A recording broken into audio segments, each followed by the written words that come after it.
evening, guys. I just want to make sure I'm going live on Instagram as well as on Facebook. So if you can hear me, say hello. I am using my iPad, which I don't normally use. So grab an oil. I'm running out of my frankincense. I'm going to grab some abundance.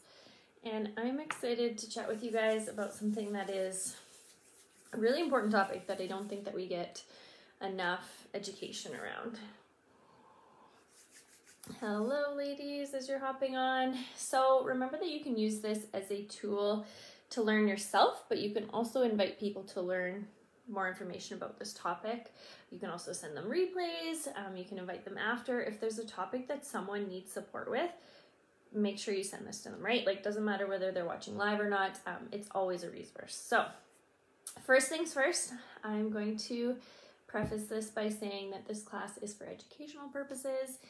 You are the one that is making the decision that's best for you. So whatever's best for your health, whatever's best for your home, your life, your family, that's your choice. So regardless of if you are on hormonal birth control, whether you have been on it, whether you are coming off of it, whether you were, whether you're not, does not matter. This is about sharing what hormones do for our bodies and how we can support them, as well as just sharing about some risks of taking hormonal birth control so that you can make an informed choice. It's not to say that you shouldn't take it. It's not to say, you know, it's bad, stop. It's just so that you have the option, because I was on hormonal birth control for 14 years and I didn't know. Like, I did not know that there was other options that might have helped with the symptoms I was having. I did not know that there was some risks associated to taking that. So I think that's something that's really common, is that we just get put on something, or we get told this is great, use this, but we don't really know a lot about it. So I'm not sure if that's you guys. Maybe you can share if you feel brave, whether you are someone who's been on birth control, not. Either way, this is going to be just a really good resource for us to know more about our hormones, because someone being on birth control so long, I didn't know like anything about my cycles and my hormones, nor did I have a cycle for a lot of years, because I just took the birth control consistently. Not good for me. And then I had an IUD, so I did not have a cycle or a period for, I think, 7 years. So that's something that is, you know, not great for my body, but it's also something that I don't know how to, or I don't know about my body because of that. So our cycle can tell us a lot of things about obviously our hormonal health, regardless of if you want reproductive, you know, if you want to be fertile right now or ever, but it also tells us a lot about our body, like our mood, our digestive system, our immune system. Our hormones do a lot more for us than just our cycle. So that's something that I didn't know about because I didn't have a cycle for so long. So maybe if you would like to share, what kind of point you're at your journey, whether you're someone who, you know, has been on it, is on it, maybe you're someone who's wanting to start a family, what kind of point are you at? And you've probably heard this, that women, you know, we have the unfortunate luck of having like cycle, and we're moody, and, you know, you get all these cramps and PMS, and like, it's just the worst being a woman. But like, the more that I kind of felt like that, right? I didn't know about my cycle or know how to support it, and I felt like it was almost shamed to talk about that. I didn't learn about it. So now, the more that I learn about it and the more that I can help other people, women are badass. Like, we can do a lot of things. We have a lot of unique parts of our bodies and our cycles that's very important to focus on. So I will talk about some things that we can do for tools to support our hormones, our cycles, and our body. And remember, like I said, like, this is not to say you should or shouldn't be taking hormonal birth control. That's not what this is about. That's not my decision for you. But I just want to talk about cycle, hormones, and some things that birth control can do to us. So whether you've been on it, are still on it, ways that you can support yourself. And then some things that I like to do to track my cycle, which I think is very important. So maybe you remember this from school, maybe you don't. Our typical menstrual cycle lasts 28 days, but it can range from 21 to 36. Your like normal is your normal, right? So for me, maybe it's 28 or 30. For you, maybe it's 21. what matters is that it's, you know, regular for you and your normal. Your average period is about 4 to 6 days in length. So some things happen at the beginning, kind of middle and end of your cycle that are important. The first 1 to 14 days of your cycle, you are estrogen prominent. So estrogen builds up our uterine lining. That's what helps us get prepared if we want to fertilize an egg, gives us our curves, our perkiness, our plump skin. It helps our brain fire, helps our heart be tip-top, and it's a big reason that our bones don't bend. Estrogen moves throughout your body and it nearly affects every tissue, including your bones, brains, heart, and skin. So although it's a reproductive hormone that's talked about a lot with reproduction, it is so important for all other parts of the body. So that is dominant in day 1 to 14. So on day 1 is your first day of your period. So I didn't know this because I didn't track my cycle. Estrogen and progesterone will drop, which triggers the lining of your uterus to shed. And because you have a drop in those, it triggers some other hormones. Day 8 comes along, your estrogen starts to rise again. That's when you start to have some fullness in your breasts. You start to have, you know, pronounced curves, your lips are fuller. Day 9 to 10, testosterone rises and your libido increases. So testosterone is often talked about as a male hormone, but women need it too. Without it, your bones would get weak, your brain would slow down, your mood would tank, and your motivation would go out the window. It boosts confidence and boosts energy. And if you're feeling fatigued, you might need to get your testosterone checked. Like any hormone, if there's too much of it, we can obviously have some issues. But the body is smart. So did you know, this is what I find interesting, you are only fertile 5 to 6 days out of the entire month. So if you're taking hormonal birth control, or whatever kind of birth control, it's interesting that you take it, you know, forever, consistently, always, every day, when truthfully you can only get pregnant 5 to 6 days out of the month. So on day 9 to 10, when that testosterone rises, your libido also increases, and this is because your body's smart. Like, what would I call it? Not reproductive wise, but like intuitively, your body knows that it's about 5 days before you ovulate. So you're supposed to seek out your partner, have sex, and the sperm will stay in your body for 5 days. Sperm can live for 3 to 5 days, and your egg can live for about 24 hours. So the body's smart. That's what it's, you know, primitively made to do. And that's just following your hormones. So it's interesting that we are only able to get pregnant that many days in a month, but yet we may be taking something a whole month when we don't necessarily need it. So it's only when you become pregnant that you begin to realize that it's kind of a finite window. On day 12 to 14, your estrogen will peak. It will release your luteinizing hormone, which stimulates the ovaries to release an egg. This travels down your fallopian tube, and if your endometrium is fertilized by sperm, it will start to grow. If it's not, it will dissolve and pass out when you have your period. Estrogen can stimulate the growth of the uterine tissue, the thickening of the lining, but it can also cause too heavy or painful periods. So if you saw, I posted earlier, because there's literally so much info to get to, I posted some common hormonal imbalances. So if you're too low or too high, some symptoms that can show, that's in the Facebook group that you can check out. Okay, day 15 to 28, your progesterone is prominent. So on the first 1 to 14, your estrogen's high. 15 to 28, your progesterone's the higher one. Progesterone is for helping maintain a healthy pregnancy. Even if you don't want to become pregnant, you should be ovulating. It's helping you be calm and chilled out. It counters the effects of water. It's calming, reduces anxiety, helps with sleep. It helps us use fat for energy, builds and maintains our bones, protects our breasts and uterus from cancer, promotes cortisone production, appetite, and fat storage, and it helps our cells use the thyroid hormone. So yes, it's a reproductive sex hormone, but it does so much more for our bodies. So the interesting thing about birth control is that it doesn't follow a cycle like I shared. So day 1 to 14, estrogen's high, day 15 to 28, progesterone's high.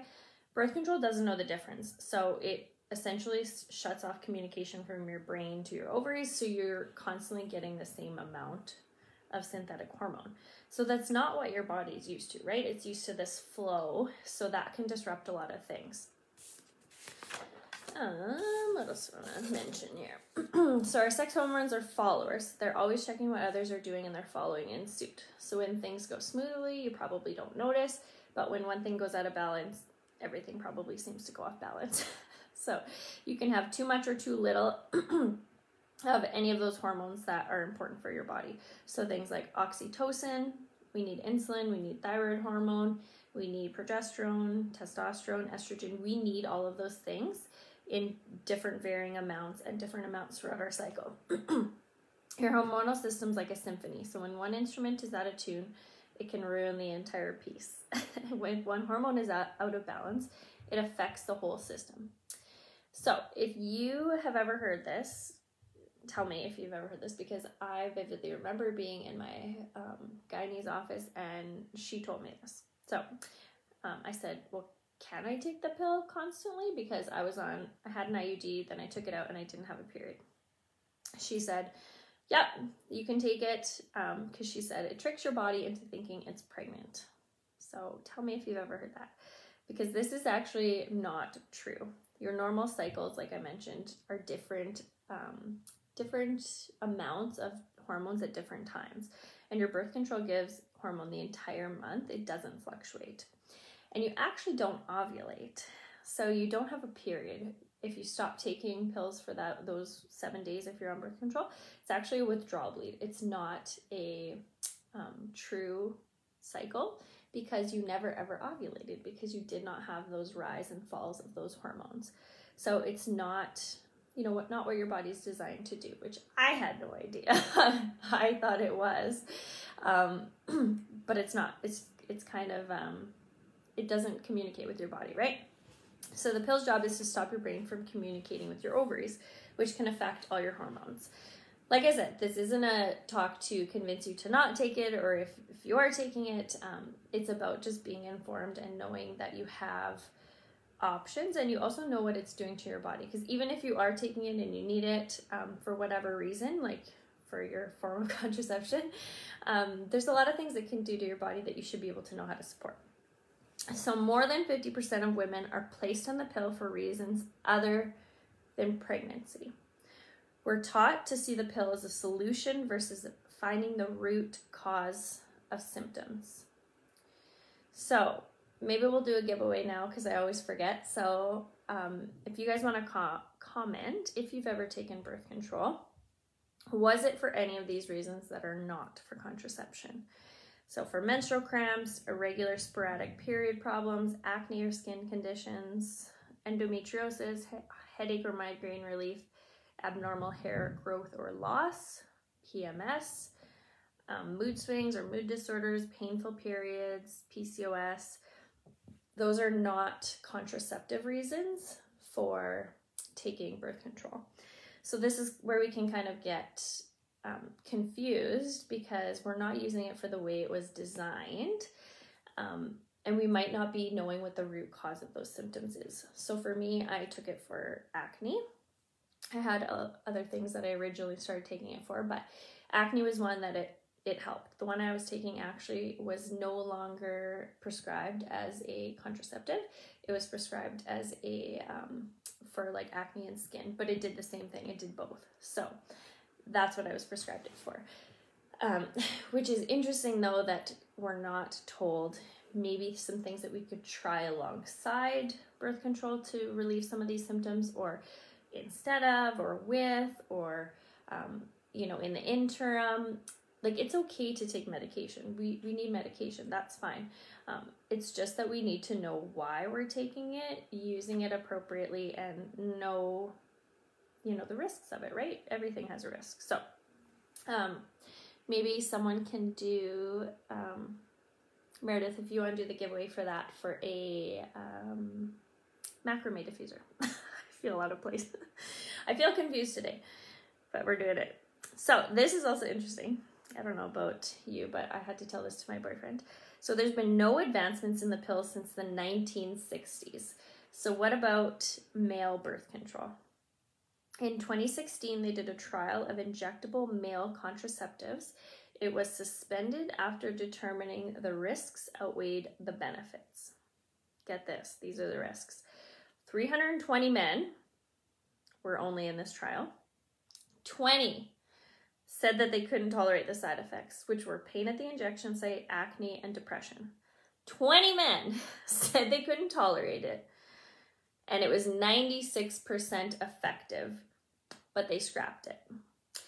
In contrast, early trials with women for birth control, 15% had side effects, and 3 women died without any investigation. Like, pardon? What? I was like yelling at my boyfriend when I was reading this. I was like, why? Why is that an okay thing, right? And again, not to say this is bad, I was on it for years.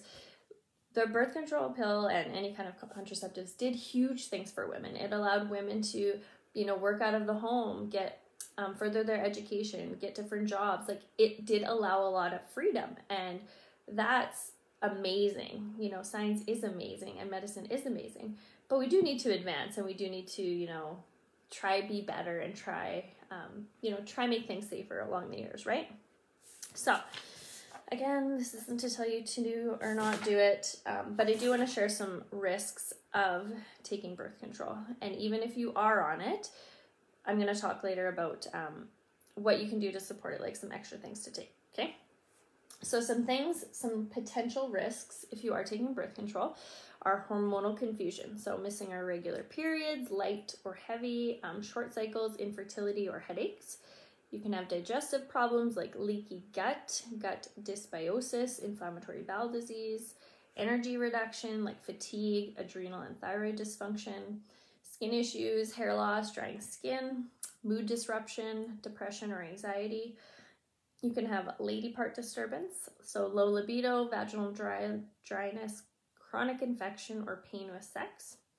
Vitamin, mineral, and antioxidant depletion. It sabotages your thyroid. You have increased risk of blood clots and stroke, increased risk of breast cancer, cervical and liver cancer, increased risk of diabetes, increased risk of heart attacks, and it can trigger autoimmune disease. Now, again, this isn't and wasn't meant to, be a frightening conversation, but I don't know about you. I've gotten that little slip of side effects, risks, do and do not do in medications, and I've not looked at it, like, ever. So I think that's something that needs to be shared with women at a younger age, because I started birth control when I was 14. So nobody told me this stuff. It came in that little, package slip, and I said, whatever, like, I'm taking this. I was told this can help with my acne and my bad cramps, so I'm going to take it. And that's, I think, the problem is that we need more, education and empowerment, and allowing people to know that there are risks for things. If you choose to take it, great. Let's find some ways to support your body with that, okay? So some interesting stats. There is a 300% increased risk of developing Crohn's, which is an autoimmune disease, if you take the birth control pill. And a study in the Journal of American Medical Association with over 1 million women showed women who began the pill were more likely to be prescribed an antidepressant. So it does have effects on our body, whether or not it has the intended effects that we want or unintended side effects, right? And if you're using it for something that isn't its prescribed thing, like if it's not for contraception reasons, then maybe there is another option for you, right? So another thing to think about with your hormonal health is how environmental toxins also contribute to our hormone health. So every day we're exposed to hundreds of chemicals before leaving the house. Our skin is our largest organ, and that is absorbed into our skin, and our liver processes those toxins. So things like beauty products, there's parabens, formaldehyde, synthetic fragrances, those are all hormone disrupting or endocrine disruptors or cleaning products. So that is a really great place to start if you've not, made any switches to safer options for your home. Like, yes, we're going to talk about some hormonal things, but if you still got those things in your home, that's a really easy switch to do, is to say, I'm going to swap out my, cleaner, my hand soap, my dish soap, my laundry soap. That's going to have a big impact on your health. on your hormonal health, your immune system, all those kinds of things. So that is really common too, that hormones are aggravated, adjusted, those kinds of things because of the products that we're using. Another thing that can affect our gut is our hormones. You probably heard before that all disease begins in our gut. So it absorbs nutrients from our food and helps make hormones that you need and breaks down the ones you don't. Okay, it influences our mood, our weight, inflammation, and our overall hormonal health. Did you know that you need a healthy gut to remove excess estrogen and waste from your body? Estrogen is moved out of your body in your bowels. So if you're constipated, you are not excreting your estrogen. Estrogen is needed for our body. Yes, it's part of our cycles, it's part of our hormones, it helps our body, but we don't want excess estrogen. So when the body uses it, whatever's not used up should be excreted in your bowels, in your poop. If it's not, if you're not having proper bowel movements, if you have, gut issues and it's not getting excreted, that's when you have a buildup of estrogen. So it's so important that you're supporting your gut so you don't have that. And it also works for synthetic estrogen. So xenoestrogens, which are found in those hormone disrupting endocrine disruptors, some of the products that we could be using, those also need to be filtered by your liver and excreted in your waste. So that will also affect if you don't have proper gut health. When your gut function is compromised, the estrogen goes back into your circulation and can lead to symptoms like bloating, cramping, heavy periods, irritability, or PMS. The estrogen just sticks around longer than it's supposed to, and you have estrogen dominance. Chronic medication use can also alter your gut microbiome. Birth control is included in that, but it can also breed harmful bacteria, yeast. Some things that are important too is your mom's microbiome is baby's microbiome. So you need to take a probiotic daily, regardless of if you are currently having kids, want to have kids, just for you. It's so important, whether you're on birth control, not birth control. It's very, very important for your hormones, for your digestion, your mood, your skin. Gut health is so, so important. Your female hormones, your gut, and your microbiome are intimately connected. Another area that can be affected is your thyroid. So birth control depletes some of your nutrients that your thyroid requires to synthesize thyroid hormone. Let me say that again. So your thyroid can be affected. So it depletes things like selenium, zinc, and your B vitamins. And birth control, and any medication can be, but birth control is inflammatory. So inflammation can be a root cause of different things in your body and can manifest in diseases or illnesses or pain. So it is important to be aware of that when you're taking it too. Another area is your adrenals. So your adrenals play a role in your immune system. They respond to inflammation. They regulate your immune cells through your hormone cortisol. So your body tries to keep up with the inflammation if you're taking the pill, but it works overtime. So this can cause disruption and can cause adrenal fatigue. So chronic stress, whether it's mental, physical, emotional, or inflammatory, can actually disrupt the way your brain and your adrenal glands communicate. If they'll continue to create, I feel like I can't talk tonight. They will continue to excrete your cortisol when stressed, and that just causes hormone and immune chaos. So if you are on birth control, like I said, it doesn't fluctuate like our normal hormones do. So you get a constant bolus, like a constant dose of synthetic estrogen. So that brings inflammation throughout the cycle, and this causes your adrenal glands to release cortisol in an attempt to kind of get rid of that. But it can be too much over time to handle. The pill also raises the level of protein cortisol binding globulin, which grabs onto your cortisol and keeps the body from being able to use it. So your brain and your adrenal glands basically just stop talking. So that can effectively, affect all other areas of your life. So stress, cortisol, all those kinds of things. If it would be one-off, it would be fine, but consistent estrogen always when you're taking birth control causes that triggering of inflammation, and it depletes some nutrients that are important for your adrenal health. So that can also be affected. Your metabolism is also affected. So metabolism isn't just your weight, it's the chemical reactions in your cells that create energy from the food you consume. It has a role in your hormone balancing, in your blood sugars, and if you're taking the pill, that can interfere with your metabolic function. What else can I tell you? I won't go into this too much, but I noticed someone in the comments before we started talked about insulin resistance, and that can cause damage to your brain, kidneys, and ovaries. So when there's too much inflammation, the cells become rigid and they can't receive the insulin signal to transport sugar into your cells. So we need glucose, we need sugar. That's our energy. It needs to get into our cells. So if we have too much inflammation, the cells become rigid. They can't receive the insulin to allow that sugar to go into your cells. And the sugar ends up in your bloodstream, and your pancreas ends up making more insulin because it's like, hey, it's not using it. We need to make more. So you can have insulin resistance. Your ovaries become bombarded with insulin and can actually cause a structural damage and cause them to secrete testosterone, which is interesting. So that's why it's important, like, not one of these hormones works by themselves.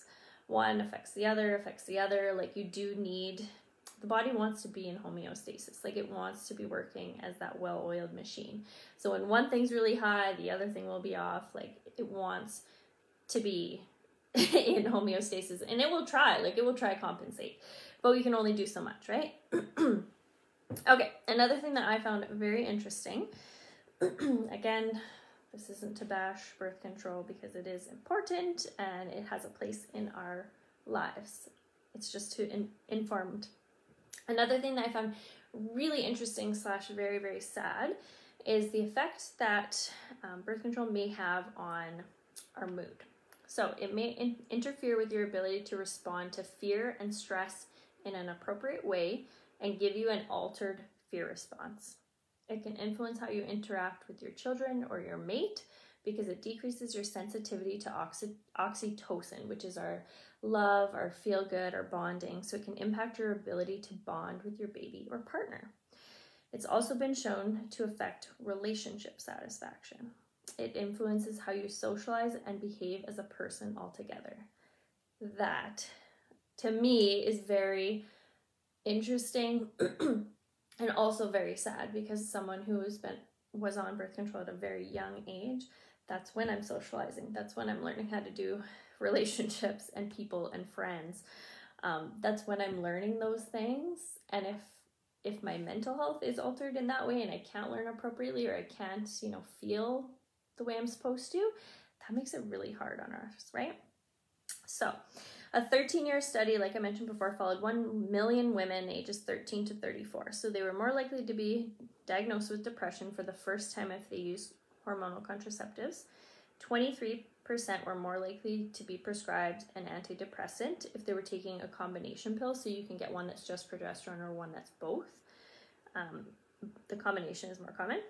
And then teens taking a combination pill were 80% more likely to develop depression.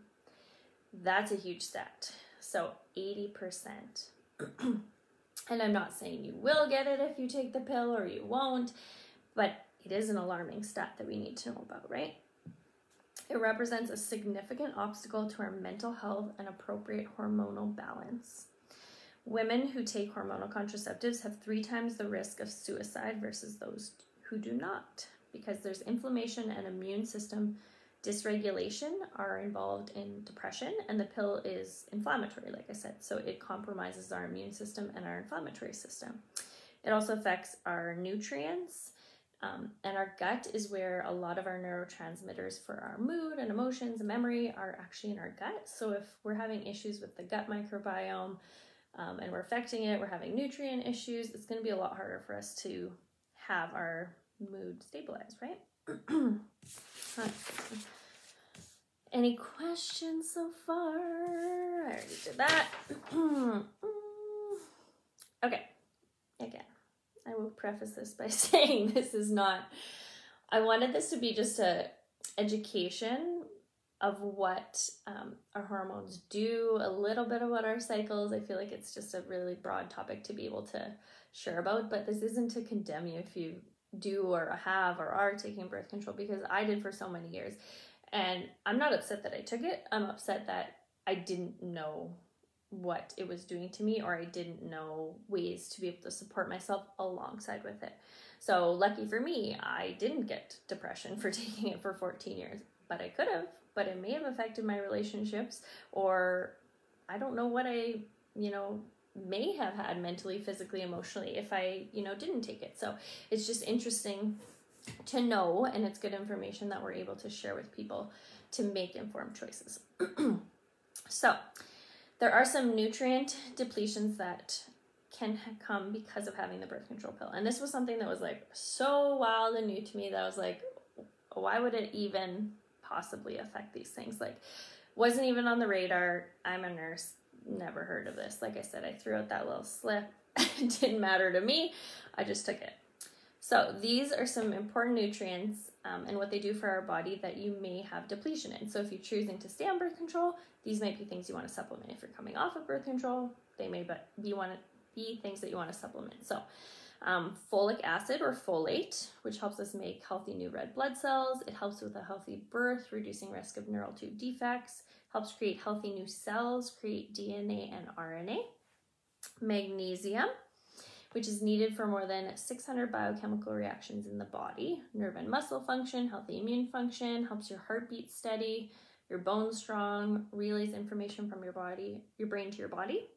Selenium, which helps for reproduction, your thyroid function, DNA. It protects the body from free radicals.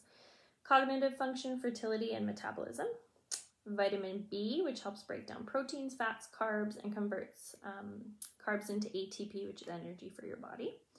Vitamin B6, which is your neurotransmitter function, allowing your brain to communicate with the rest of your body, ensures metabolism occurs smoothly, nervous and immune system support. Vitamin B12, which helps keep your nerve and blood cells healthy, helps make DNA, RNA, metabolism, nerve function, carries genetic material. Vitamin C, which helps reduce our risk of cancer and heart disease. It's necessary for growth, development, and healing of tissues, formation of collagen, absorption of iron, wound healing, your immune system. Vitamin E, which is an antioxidant, helps protect your body from free radical damage, your vision, reproduction, brains, bone, and skin. Zinc, which boosts our immune system, helps make protein, DNA, and genetic material. And it also lowers antioxidants like coenzyme Q10, which is important for antioxidant, growth and maintenance of your skin, heart, fertility, and it improves your energy. So if you choose to be on birth control, that's great. That's your choice. But you might have issues that become of it that you might not think are because of your birth control. So this book is where I got a lot of the information. It's called Beyond the Pill, whether you've been on the pill, not on the pill, are or aren't. Super interesting. So really great about just hormones, cycle, and also if you have any of those symptoms, like if your cycle is too short, too light, too heavy, if you've got certain symptoms, what they can do. This is very, very helpful to help that. So regardless of birth control, this is a really great book for cycle support. But if you choose to be on it, then just know that you might have some vitamin and mineral deficiencies. So there are things that you can do to support that. So different foods that you can eat, different supplements that you can take as well to help support your body. Another thing that can be affected is your anxiety. So when you're stressed, your body favors survival over fertility. So it begins to make more cortisol at the expense of progesterone, which is that calming love hormone. So we don't want to be in constant cortisol and having those high stress times, or that actually breaks down our body. Like it shows here, like your progesterone will be decreased. You won't have that calming, sense of hormone. Also affects the fertility and your cycle, all those kinds of things. Can also affect your libido and fertility. I won't go into it, but there's a lot of information in that book about like orgasms and how they can actually help with stress and fertility and your cycle and all those kinds of things. But it is important to know that some women that, it's interesting in this book because they're like, I started birth control because I'm, in a committed relationship and that kind of thing. And then they're like, then I didn't want to have sex because I have no libido or all those kinds of things. So it is interesting to know that you should be tracking your body. Like you need to know what's going on with your hormones, your cycle, your mood. You need to be in control of that so that you can know this is what's going on. This is how I feel. This is, this is what's going on and how I can support it, right? Okay, so a lot of that, I felt like after I read it was bashing birth control. It's not. It is important, like I said, but there are some things that it does to our body. So if you are on it, there's some things that we need to support with hormones and cycle. So I also will post this as well with some graphics, but some things that I think first are so important are to track your cycle. So that will help you know the days of your cycle. So like I mentioned, different days of your cycle have different higher or lower hormones. It will also help you track your ovulation. It will also help you not become pregnant or become pregnant if you choose, or just learn about your body to know when you're ovulating. So I use the free app called Flow. I know there's a lot of different apps out there. There's one called Clue for sure, but Flow is so easy. It's cheap, like it's free. I don't pay for the paid version, and it's so helpful. So you can put in your temperature daily, which helps with to know when you're ovulating. You can put in like if you rest, like hours of sleep. You can put in exercise if you've had any kind of symptoms, like if you have back pain, mood, if you have sex, if you don't. Like, it's very cool. So if you utilize it, you'll be able to learn a lot more about your body because you're going to see what's going on and follow it and track it. So Flow, I love. Another important thing is to track your temperature. So this is just the little, I think it's called a basal body temperature thing that I got. Anyways, it's from Amazon. Super easy. It goes to like 98.61. It goes to 0.2 of a decimal because it's so exact. Because when you ovulate, it's going to be a very minute change in temperature, but it's so exact that it will be able to track it. So your temperature increases before you ovulate. So that's just a cool way to track whether you want to have babies, don't want to have babies, just to find your cycle. So I've been doing that for a little bit over a year, and it's super easy. I just put this next to my bed, check it in the morning before I get up, easy peasy. So those are things that I think everybody should do first, is cycle track, just to find out more about your body regardless of what season or stage that you're in. Check your temperature, as well as, what was the other thing? Have a chemical-free home. So that would probably be my top ones for hormone support, and then I'll get into some specifics. But having that chemical-free home is going to help your entire body. It's going to help everything work easier. So if you're adding, let's say, something in, whether it's, diet, nutrition, a supplement, but you're still having those things in your home, that's going to be a lot harder for your body to work with. So those things I think are so important first. There are some specific Young Living things that I'm going to suggest, and I'll post some graphics after that have food and supplement suggestions with it. There's just too much information to fit it all. But some suggested supports for your hormones. So this one I actually heard about when I was coming off of birth control, because I did hear about the vitamin and nutrient deficiencies kind of at the end of when I was coming off birth control, and it's Master Formula. This is one that I took for like a month, and I think it was out of stock, and then I haven't taken it again. This one came up in every single one of the nutrients. So where are we? The ones that I said it affected, one of these. So folate, magnesium, selenium, B2, B6, B12, C, E, and zinc. That is all in Master Formula.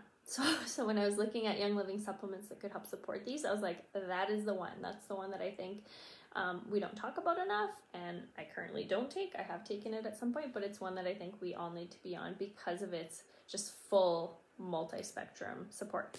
So it is a multi-nutrient complex. It has vitamins, minerals, food-based nutrients to support health and well-being. It also has antioxidants and essential oils, prebiotics, turmeric root oil, which is anti-inflammatory, antioxidant, and it has all those vitamins. So the vitamins that could be depleted by birth control, it will help support. So that's a really, really important one that I think we should be on. Another one that came up very often for all of the kind of minerals that were affected is Super B. So it helps with folate. It's got nutmeg oil, magnesium, manganese, selenium, zinc, all of the B vitamins, and PABA. that is one that also came up. Those are probably the two that came up on most of the things that I researched. Was Master Formula. Super B helps with a lot of those things that can be affected if you are on birth control, and even if you're not. Like personally, I take Super B every single day, and it helps huge with my mood and my hormones. So that is one that I think, again, everybody should be on. Life 9. I forgot my supplements, I don't have them here, but Life 9, again, because our gut health is so important, we're not going to be able to be excreting our estrogen properly. We're not going to have proper immune function, gut function, brain, mood, all those kinds of things. Super B, Life 9, 100% everyone should take. So it has 17 billion cultures and 9 different beneficial strains. And I take one every evening before bed. Super easy. It affects every part of your body. I think everybody should be on it. And then another one that came up often that I'm not taking right now that I need to get back on that I did take is Omegagize. So it has vitamin D, omegas, and Q10. So Q10 was one of the things that could be affected by birth control.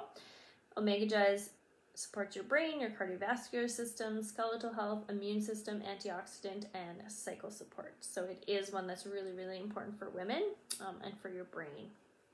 And then some ones that are more specific to your cycle.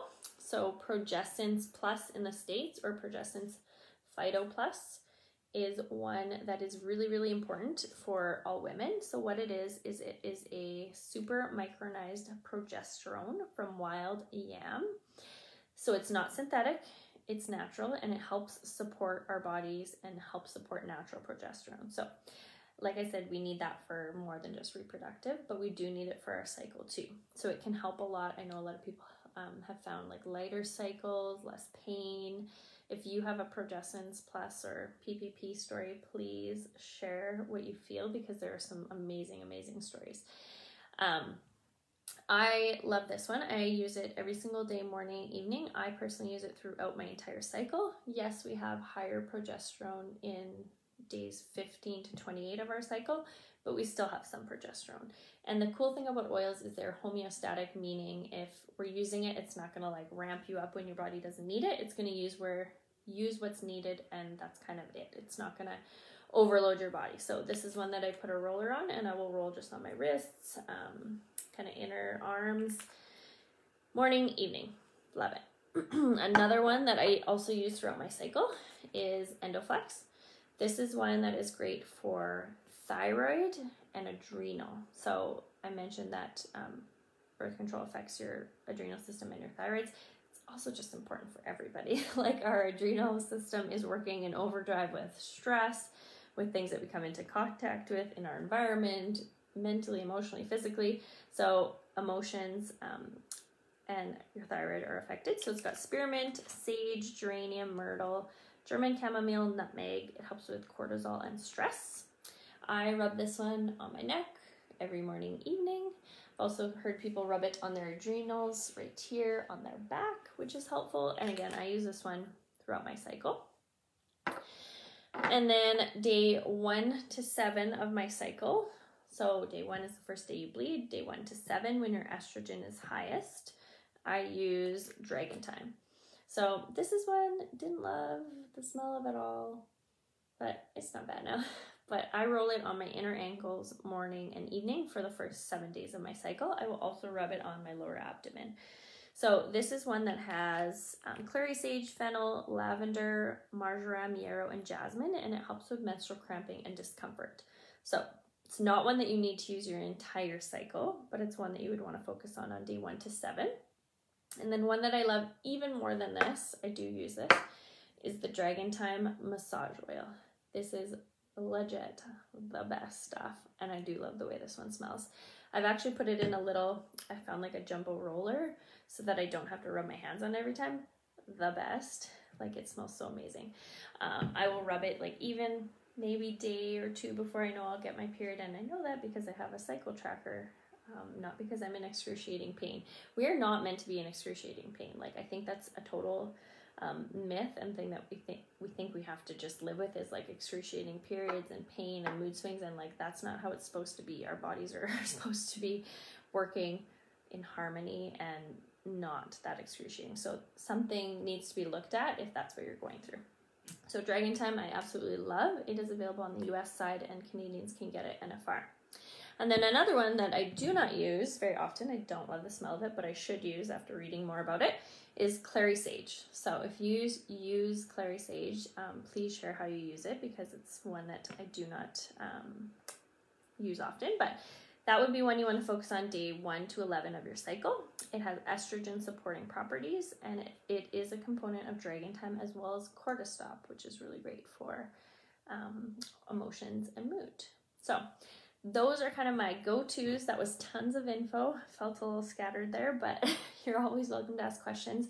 Again, I'm no expert in this. I feel like I'm like what I should have learned at age 14, I'm learning at age 30, and things that we need to be teaching, you know, other women and younger women, so that we know how to support our cycles, that we learn about our body and our hormones and our cycles. And there's ways to, you know, have a really beautiful, healthy, you know, painless, short, lovely cycle.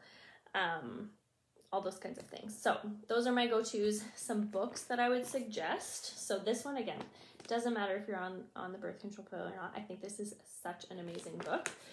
She talks a ton about different things to support. So whether you have like short cycle, long cycle, whether you have this symptom, that symptom, foods to support yourself, tests that you can do if you're having, you know, any abnormalities. Like, this is an excellent, excellent book. So it's called Beyond the Pill. Another one that I suggest is called Taming the Dragon Within. Again, a really, really great book about hormones and some things to support yourself. And that's where I found the information about what days I should take what. So days 1 to 7 this, days blah, blah, blah, that. So if you have questions, yes, I can share a picture of it. But it goes through that as well, just to help break that down. So it's saying, because newbie me, that is a nurse, 30, and did not know about what happened on what day of what cycle, because I didn't have a period for 7 years. Like, didn't know about those things, so I'm still learning. It tells you exactly like what's going to occur on what day and how to support yourself with what products. And then another really cool one that I found recently, if you're kind of like the sciencey nerd that wants more information, is this supplement desk reference. And why I really like it is because when I'm learning about, oh, I think I need, you know, this vitamin or mineral to support myself because of XYZ, it tells you what Young Living products have that specific thing in them. So like I went, for example, and I'll post pictures of these after so that I can help you guys. But for example, vitamin B9, folate, and it will tell me which Young Living products have it. So that is such an easy button to be able to focus on certain things that you want to support. I'll post some graphics after that have food suggestions, because nutrients are so important. Like, we don't need to be getting supplements are called supplements for a reason. Like, they're to supplement things, not to take over our food or our nutrition. So it is important to be getting things from our diet and our food, but also to be able to know where we can supplement them. So I hope that was helpful. That was very long and probably tons of information, but it's a very interesting topic. Like I said, it's kind of new to me, but it's so cool to learn about it and hear people's stories, and just know that, you know, it's not something to be shameful about. Like, we're women, we're literally badass. We can do a ton of things. We can have periods, we can make babies, we can choose not to make babies, we can, you know, we have a million unique things as women that I think we need to support. So hope you guys have a lovely evening.